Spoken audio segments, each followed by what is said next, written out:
जिला स्तरीय उत्कृष्ट विद्यालय एवं विकासखंड स्तरीय मॉडल स्कूल में कक्षा 9वीं में प्रवेश लेने के लिए प्रवेश परीक्षा में सम्मिलित हो चुके प्रिय प्रतिभावान विद्यार्थियों तथा उनके सम्मानीय पालकगण, सुप्रभात। विद्यार्थियों, अब आपको बहुत बेसब्री से इंतजार है कि उत्कृष्ट विद्यालय या मॉडल स्कूल प्रवेश परीक्षा की मेरिट सूची कब आएगी, उसका रिजल्ट कब आएगा और कब आपका एडमिशन हो जाए।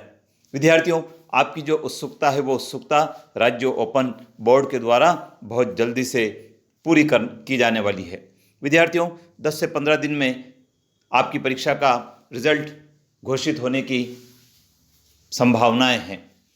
विद्यार्थियों, आज के वीडियो के माध्यम से हम जानेंगे कि किस प्रकार से इस परीक्षा का रिजल्ट घोषित किया जाता है, किस प्रकार से इस परीक्षा की मेरिट सूची बनाई जाती है, किस प्रकार से इस परीक्षा की वेटिंग सूची बनाई जाती है, चयन का क्या आधार रहता है और गत वर्ष में किस प्रकार से विद्यार्थियों की चयन सूची आई थी। आइए इसको हम विस्तार से जानते हैं। विद्यार्थियों, हम देखते हैं कि जिला स्तरीय उत्कृष्ट विद्यालय में कक्षा 9वीं में प्रवेश के लिए 240 स्थान नियत है और विकासखंड स्तरीय मॉडल स्कूल में प्रवेश के लिए 100 स्थान निर्धारित है। विद्यार्थियों, 240 जिला स्तरीय उत्कृष्ट विद्यालय और विकासखंड स्तरीय मॉडल स्कूल के लिए 100 स्थानों पर बालक बालिकाओं के प्रवेश होते हैं। विद्यार्थियों, आपको बताना चाहूँगा कि ये विद्यालय इस प्रकार के विद्यालय है जिसमें छात्र और छात्रा दोनों साथ साथ पढ़ते हैं। विद्यार्थी, इसको को एजुकेशन का विद्यालय कहते हैं, सहशिक्षा वाला विद्यालय। इस विद्यालय में कोई लिंग भेद जैसी बात नहीं होती है।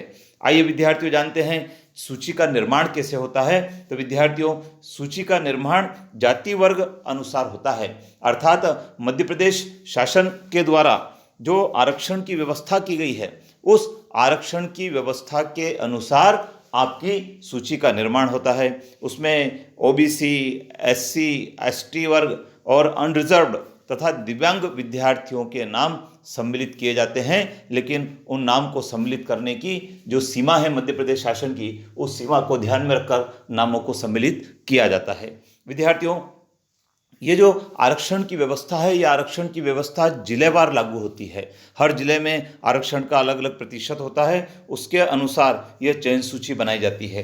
विद्यार्थियों, चयन सूची में जिस विद्यार्थी को सर्वाधिक अंक आते हैं उस विद्यार्थी का नाम सबसे पहले नंबर पर रहता है और उसके पश्चात उससे कम अंक पाने वाले विद्यार्थियों के नाम उस सूची में रहते हैं। तो विद्यार्थियों, आपने निश्चित रूप से अच्छी मेहनत करके परीक्षा दी है तो आपका नाम सबसे ऊपर के क्रम पर होगा।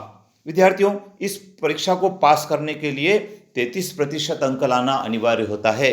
जिस विद्यार्थी के 33% अंक नहीं आते हैं वो विद्यार्थी इस परीक्षा में उत्तीर्ण नहीं माना जाता है। तो विद्यार्थियों, ये जो 33% अंक है, आपने तो बहुत मेहनत करके परीक्षा दी है तो आपको तो ये 33% या उससे अधिक अंक आना ही है। विद्यार्थियों, मेरिट सूची तथा प्रतीक्षा सूची अलग अलग बनती है, अर्थात 240 विद्यार्थियों की मेरिट सूची बनती है, उसके पश्चात जो विद्यार्थी बच जाते हैं वो सब प्रतीक्षा सूची में सम्मिलित होते हैं। विद्यार्थियों, मेरिट सूची भी कैटेगरी वार बनती है और प्रतीक्षा सूची भी कैटेगरी वार बनती है। विद्यार्थियों, जब रिजल्ट का प्रकाशन होता है तो ये समाचार पत्रों में इसकी सूचना पढ़ने को मिलती है। एमपी ऑनलाइन के कियोस्क पर भी हमको ये मालूम हो जाता है कि उत्कृष्ट विद्यालय या मॉडल स्कूल परीक्षा का रिजल्ट घोषित हो चुका है। इसी प्रकार से विद्यार्थियों, स्कूलों के माध्यम से भी ये जानकारी मिलती है कि चयन परीक्षा का रिजल्ट आ गया है। जिस विद्यालय में आपने परीक्षा दी है, अर्थात उत्कृष्ट विद्यालय के लिए दी है तो उत्कृष्ट विद्यालय के सूचना पट पर, और मॉडल स्कूल के लिए दी है तो मॉडल स्कूल के सूचना पट पर इस परीक्षा का रिजल्ट प्रकाशित होता है। लेकिन विद्यार्थियों, मैं आपको कहना चाहूँगा कि आपको अलर्ट रहना है, चौकन्ना रहना है, क्योंकि अगले 10 से 15 दिन में आपकी परीक्षा का रिजल्ट आने वाला है और आप परीक्षा के रिजल्ट को पाकर कक्षा 9वीं में एडमिशन लेने के पात्र हो जाएंगे। तो विद्यार्थियों, आपको एमपी ऑनलाइन के माध्यम से भी रिजल्ट की प्राप्ति होगी। विद्यार्थियों, विद्यालय की सूचना पट पर भी इसको चस्पा किया जाता है और अप्रैल माह में प्रवेश पूर्ण हो जाता है। विद्यार्थियों, उत्कृष्ट विद्यालय और मॉडल विद्यालय ऐसे विद्यालय हैं जहां कक्षा 9वीं में प्रवेश की प्रक्रिया रिजल्ट आते ही 10 से 15 दिन में संपन्न कर दी जाती है और अप्रैल माह में शिक्षण कार्य भी प्रारंभ हो जाता है। कई सारे विषयों का अध्ययन कार्य, अध्यापन कार्य भी शुरू हो जाता है। विद्यार्थियों, यदि हम मंदसौर जिले के संदर्भ में बात करें तो 2020 में जो रिजल्ट आया था, जो मेरिट सूची बनी थी वो इस प्रकार से बनी थी। विद्यार्थियों, एक दिव्यांग विद्यार्थी को 37 नंबर प्राप्त हुए थे 100 में से, उसका चयन हो गया था। विद्यार्थियों, ओबीसी में 33 विद्यार्थियों का मेरिट सूची में नाम था, लेकिन ये वो 33 विद्यार्थी थे जिन्होंने 50 से 44 तक अंक प्राप्त किए थे, अर्थात 50 अंक पाने वाला विद्यार्थी सबसे पहले क्रम पर था और उसके बाद वाले विद्यार्थी नीचे थे। इस प्रकार से 50 से 44 अंक तक ही ये सूची खत्म हो गई थी और 33 विद्यार्थी इसमें शामिल थे। विद्यार्थी यदि एससी वर्ग की बात करें तो 49 से शुरू होकर यह भी सूची 37 तक खत्म हो गई थी और 38 विद्यार्थी इसमें शामिल थे। विद्यार्थियों, एसटी वर्ग की बात करें तो ये 49 से शुरू होकर 38 पर समाप्त हो गई थी और 14 विद्यार्थी इसमें शामिल थे। और यदि हम अनरिजर्व्ड की बात करें, अनारक्षित की बात करें तो विद्यार्थियों इसकी मेरिट सूची ऊंची गई थी। इसमें सबसे पहले क्रम पर वो विद्यार्थी था जिसको 71 अंक आए थे 100 में से, और सबसे अंत में वो विद्यार्थी था जिसको 50 अंक थे। इस प्रकार कुल 154 विद्यार्थियों को इस सूची में शामिल किया गया था। विद्यार्थियों, हम देखते हैं कि एक विद्यार्थी दिव्यांग था, 33 विद्यार्थी ओबीसी थे और एससी में 38 विद्यार्थी थे, एसटी में 14 विद्यार्थी थे और अनरिजर्व में 154 विद्यार्थी। इस प्रकार से 240 विद्यार्थियों को इस सूची में, मेरिट सूची में शामिल किया गया था। विद्यार्थियों, प्रतीक्षा सूची भी बनाई जाती है और प्रतीक्षा सूची में अब बाकी बचे समस्त विद्यार्थियों को शामिल कर लिया जाता है, लेकिन यह आवश्यक है कि विद्यार्थी ने 33% अंक प्राप्त किए हों। तो विद्यार्थी जिसने 33% अंक प्राप्त नहीं किए हैं उसका स्थान प्रतीक्षा सूची में भी नहीं होता है। जब वो कियोस्क पर जाकर अपना रिजल्ट निकालते हैं विद्यार्थियों, तो वहाँ पर ज्ञात होता है रिकॉर्ड नॉट फाउंड। इसका मतलब यह है कि विद्यार्थी ने सफलता प्राप्त नहीं की है। तो विद्यार्थियों, ये मैंने पूरी व्यवस्था आपको बताई है, लेकिन विद्यार्थियों मैं आपको बताना चाहूँगा कि आपके पास जो प्रवेश पत्र, उस प्रवेश पत्र को संभाल कर रखें, क्योंकि उस प्रवेश पत्र में आपका रोल नंबर है और उसी रोल नंबर से आप आपके रिजल्ट को, जब रिजल्ट घोषित होगा तब निकाल पाएंगे। विद्यार्थियों, एक बात और मैं आपको कहना चाहूँगा कि इस परीक्षा में मेरिट सूची में कई ऐसे विद्यार्थी आ जाते हैं जिन्होंने परीक्षा तो दी है लेकिन वो एडमिशन किसी कारण से नहीं लेते हैं।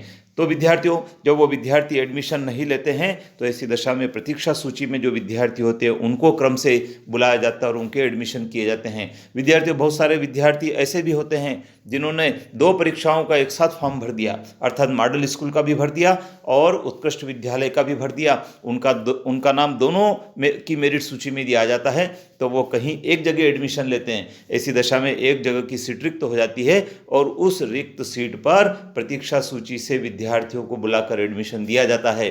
तो विद्यार्थियों, प्रतीक्षा सूची में यदि आपका नाम है तब भी आप अलर्ट रहें, सजग रहें, क्योंकि उसमें से भी विद्यार्थियों के एडमिशन की संभावना बनती है।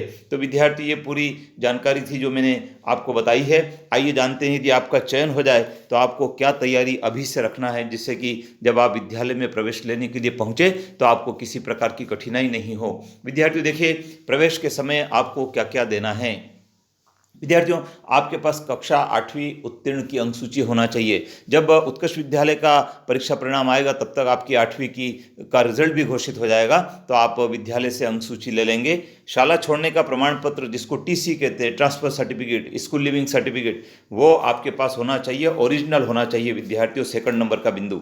जाति प्रमाण पत्र, सक्षम अधिकारी द्वारा जारी किया गया आपकी जाति का प्रमाण पत्र आपके पास होना चाहिए। यदि आप एससी वर्ग हैं तो जाति प्रमाण पत्र की जरूरत है, आप यदि एसटी वर्ग में आते हैं तो जाति प्रमाण पत्र की जरूरत है, यदि आप ओबीसी वर्ग में आते हैं तो जाति प्रमाण पत्र की जरूरत है, लेकिन यदि आप अनरिजर्व्ड में आते हैं तो फिर आपके लिए जाति प्रमाण पत्र की आवश्यकता नहीं है।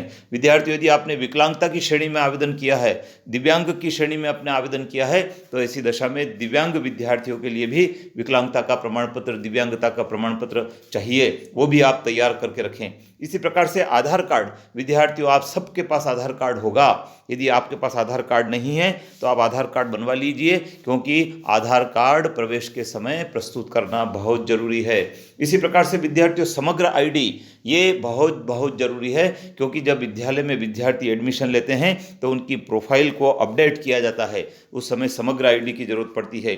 फैमिली आईडी आप संभाल कर रखिए, उसकी आपको जरूरत होगी। मूल निवासी का प्रमाण पत्र आपको चाहिए और पासबुक की फोटोकॉपी चाहिए। विद्यार्थियों, बैंक में आपने खाता खुलवा रखा होगा, नहीं खुलवाया है तो आपको किसी राष्ट्रीयकृत बैंक में खाता खुलवा लेना चाहिए, जिससे कि आप प्रवेश के समय आपके बैंक खाते की जानकारी को भी दे सकें। विद्यार्थियों, फोटोग्राफ आपके चाहिएंगे, तो आपका लेटेस्ट फोटोग्राफ भी आप तैयार रखें। इसके अलावा मोबाइल नंबर, पते की जानकारी, आपके पिताजी के व्यवसाय की जानकारी, पिताजी की इनकम कितनी है, कितने भाई बहन आप हैं, इन सब की जानकारी भी प्रवेश के समय आवश्यक होती है। तो विद्यार्थियों, आप स्क्रीनशॉट ले लें और इन सब जानकारियों को तैयार रखें। इसी प्रकार से विद्यार्थियों, आपके यदि पेरेंट्स कर्मकार कल्याण मंडल के अंतर्गत पंजीकृत श्रमिक हैं तो पंजीकृत श्रमिक होने का पंजीयन कार्ड भी आप रखें, क्योंकि उसकी भी आवश्यकता प्रवेश के समय होगी। तो विद्यार्थियों, ये सब डॉक्यूमेंट आप संभाल कर रख लें एक स्थान पर, जिससे कि जैसे ही रिजल्ट आए आप विद्यालय में जाकर अपना एडमिशन पक्का करा लीजिए और फिर विद्यालय से आपको निःशुल्क पाठ्य पुस्तक मिलेगी।